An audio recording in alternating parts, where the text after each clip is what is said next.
What do you mean you're not gonna put that on the table so we can experience this together? Hi, boys and girls.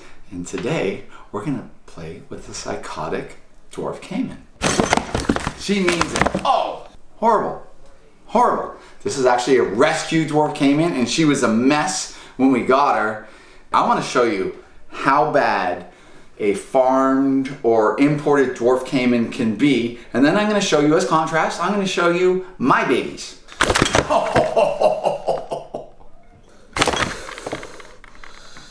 Okay, so this is, it's yeah. Well, I guess you got to get your yayas out. Hi, sweetie. She's much healthier now. She had all the skin. Oh! She needs it. Oh, God. Okay. She's playing for keeps, Kevin. But I love you. Don't you love me? Okay, good. You figured. Okay. Threads of trust, Kevin. I'll tell you, this is threads of hate. Use your. Oh my God. Okay.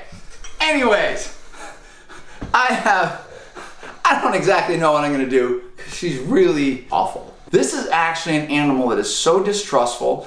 It's experienced so many things that it is absolutely convinced that people suck. We do suck. We've been getting her, so she's got good weight now. Her whole face is healed. If you saw what she looked like, it was really bad.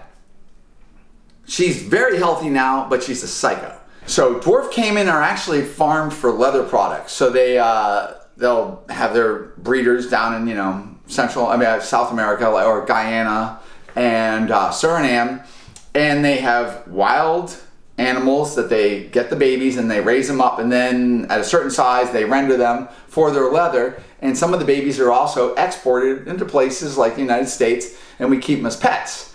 And in some cases, Dwarf Caiman can be excellent pets. I've raised mine for roughly 28 years, and when they were babies, they were all angry, and I used to sit there and do all my socialization, and I made friends with them. So now I have these big, wonderful adult Dwarf Caiman that I love dearly. I've actually bred them 10 times now, and I'm going to show you a couple of the ones that I made.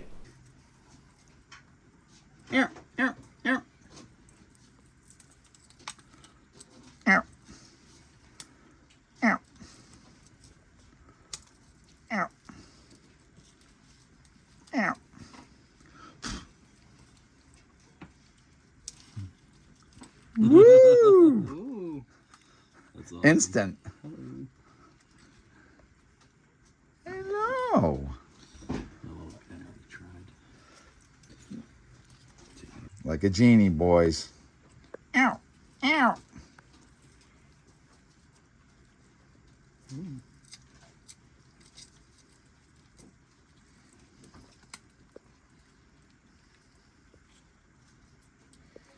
Where's the head?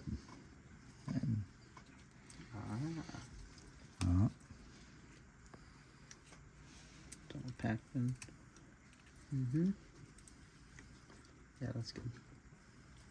That's helpful. Right there.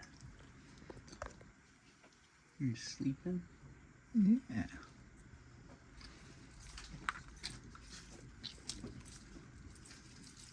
All right, let me catch up.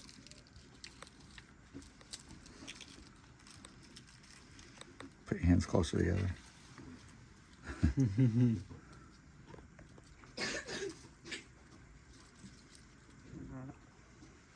Jesse, rub yours.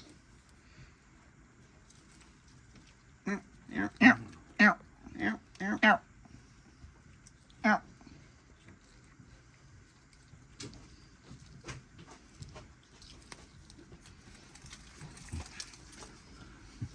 What are you doing? Chilling. Sleeping. Yeah. Go.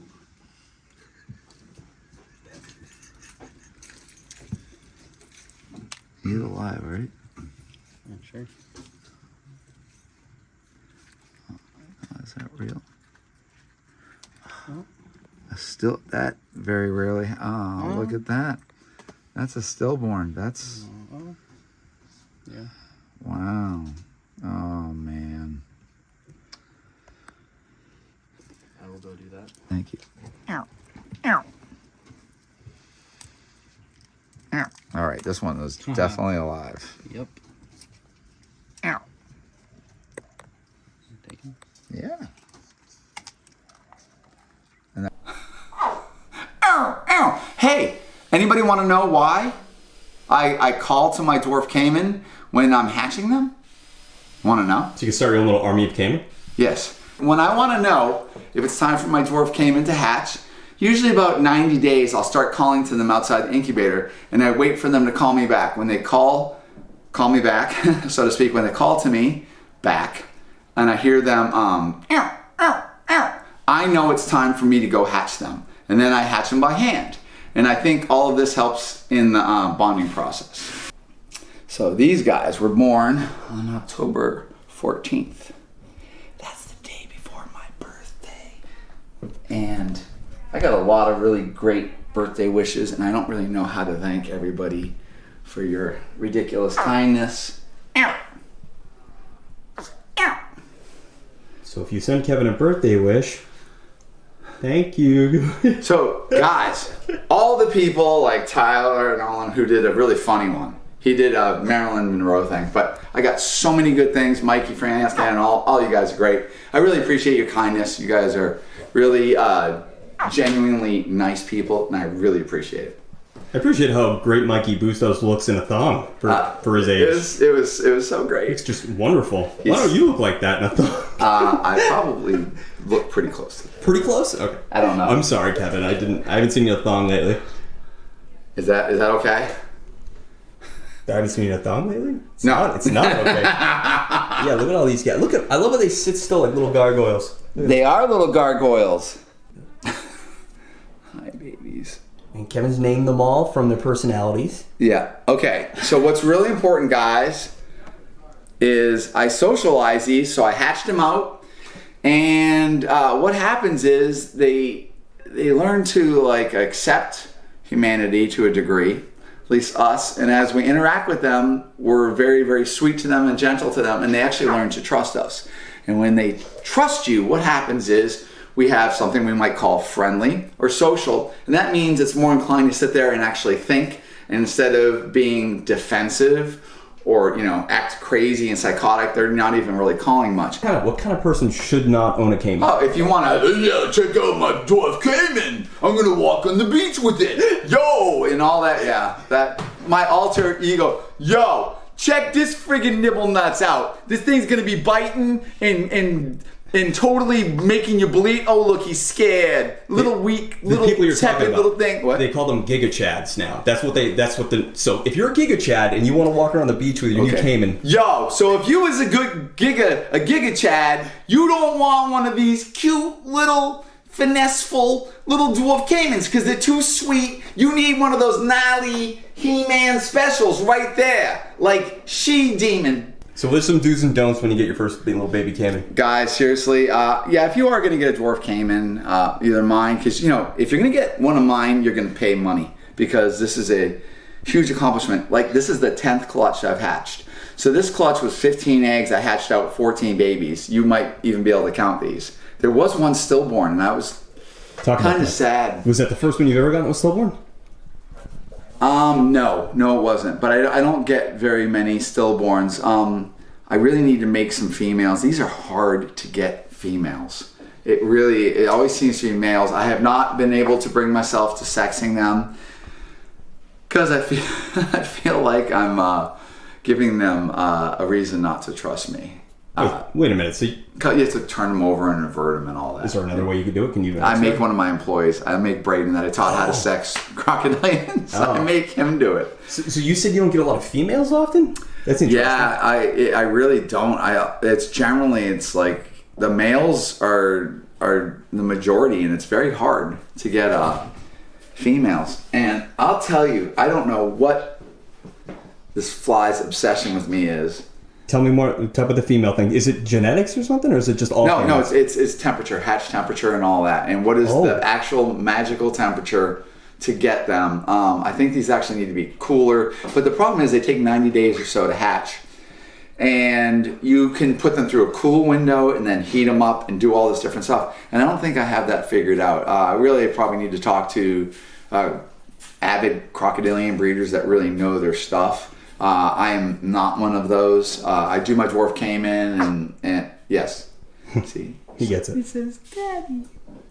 And so I obviously I do crocodilians and I love crocodilians, but there are people that are real like total pros. Who's this? This is one of my babies. What's her name? Actually, it's a male. What's his name? Elmo.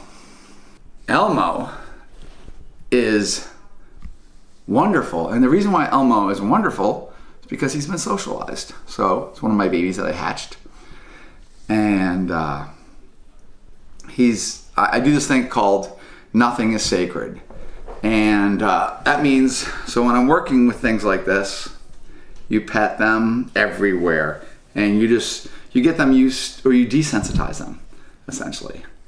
So he doesn't like that camera with the focus. No. Hey, buddy. But you can see this. So an animal this size, if that animal was doing what the demon princess was doing, then I'd have a problem handling it. The animal's wonderful.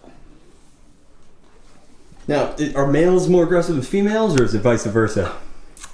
I don't think I could define that between sexes.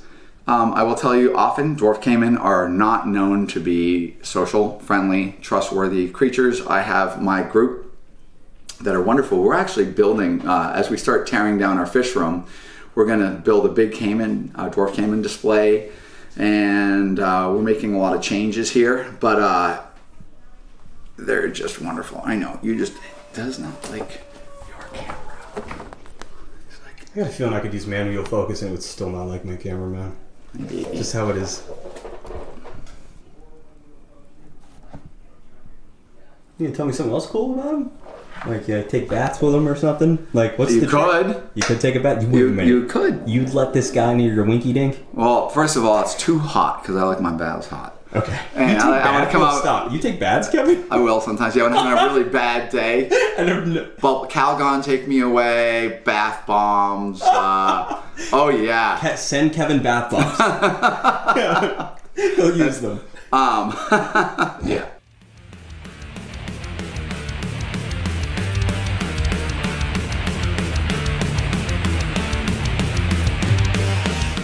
I gotta turn my camera on, dude. You didn't turn your camera